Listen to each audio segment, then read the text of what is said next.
2020-yildan buyon yurtimizda har bir savdo yoki xizmat uchun chek berish majburiy hisoblanadi. Bu esa faoliyat qonuniyligi va xaridor huquqlari ta'minlanishiga xizmat qiladi.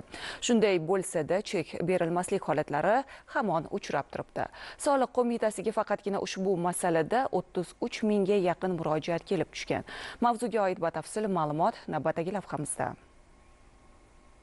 Chekana savdo, umumiy ovqatlanish va xizmat ko'rsatish shoxobchalarida to'lov amalga oshirgandan so'ng iste'molchilarga odatda xarid cheki beriladi. Xarid cheki oddiy qog'oz emas, u siz to'lagan pulning rasmiy tasdig'i. Agar mahsulot sifatsiz chiqsa yoki xizmat to'liq bajarilmasa, aynan chek orqali uni qaytarish yoki almashtirish huquqiga ega bo'lasiz. To'lov chekini talab qilish yashirin iqtisodiyotga qarshi kurash, soliqlarning to'g'ri tushishini nazorat qilishda har bir iste'molchining bevosita ishtiroki degan aslida. Xo'sh, yurtdoshlarimiz bu jarayonda qanchalik faol? Do'konlarga kirganingizda chek berishadimi? Ha, berishadi. Bermagan holatlar ham bo'lganmi? Talab qilaman, chunki kerakda baribir. Bermasligi mumkin emas, lekin berib turib pul yuklanmagani bo'lgani rosa xafa bo'ldim. Katta summa edi. Albatta, do'konlarga kirganda xarid qilganimdan keyin chek berishmasa, iste'mol sifatida o'zim huquqlarimni talab qilib, chekni so'rab qolaman.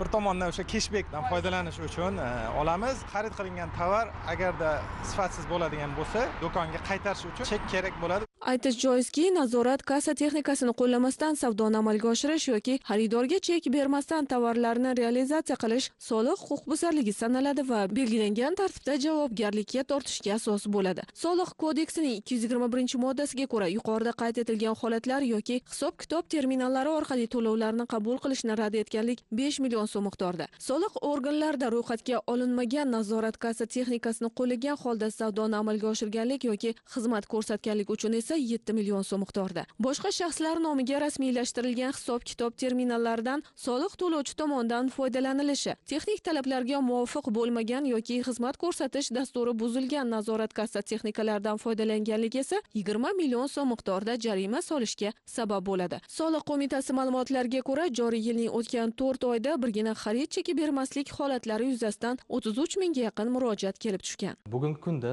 aholi bilan pullik hisob-kitoblarni amalga oshiruvchi tadbirkorlik subyektlari o'z faoliyatlarini onlayn nazorat kassa texnikalarini qo'llagan holda amalga oshirib kelmoqdalar. Biroq ayrim tadbirkorlik subyektlari tomonidan onlayn nazorat kassa texnikalarini qo'llashda to'liq foydalanmaslik, xaridorlarga xarid chekini bermaslik holatlari yuzasidan soliq organlariga jismoniy shaxslardan murojaatlar kelib tushmoqda.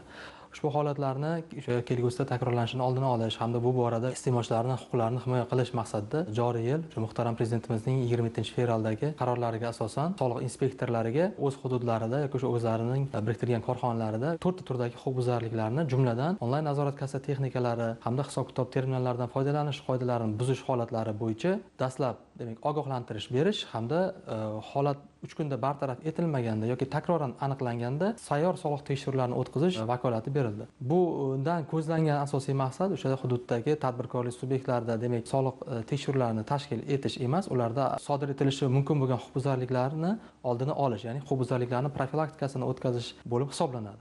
Xarid cheki berilishi savdoning qonuniy va ochiq yo'l bilan amalga oshganini bildiradi. Qolaversa, bonus tizimlari, cashback va kafolat xizmat ham faqat cheklar orqali ishlaydi. Shunday ekan, har bir xariddan so'ng albatta to'lov chekini so'rashni unutmang.